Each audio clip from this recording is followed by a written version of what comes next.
High বন্ধুরা, সবাইকে শুভরাত্রি এবং জন্মাষ্টমীর অনেক অনেক শুভেচ্ছা ভালোবাসা। কার কার বাড়িতে গোপুসোনা আছে, গোপুসোনাকে কী করলে কি না করলে একটু কমেন্ট করে জানিও। আর এই হলো আমাদের গোপুসোনা। আর শুভ জন্মদিন আমার গোপাল সোনা, আর শুভ জন্মাষ্টমীর সবাইকে শুভেচ্ছা। কার বাড়িতে কে কীরকমভাবে পুজো করলে কমেন্ট করে জানিও। আমি তো নিজেই পুজো করি। গোপু আমার ছেলে, সেই হিসেবে আমার ছেলের জন্মদিন হিসেবেই ছেলের জন্মদিন হিসেবেই আমি ওর বার্থডেটা সেলিব্রেট করি। আর হচ্ছে দেখো এই 7 রকমের ভাজা, লুচি, পায়েস আর মিষ্টি ফল, বাচ্চারা যেগুলো খেতে ভালোবাসে আর গোপাল সোনা যেগুলো ভালো, নারকেল নাড়ু, পায়েস, এগুলোই করে দিয়েছিলাম।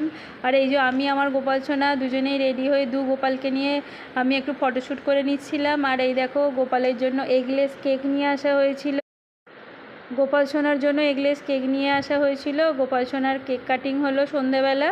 তারপর আমরা এরকম লুক দিয়েছিলাম আজকে। শুভরাত্রি।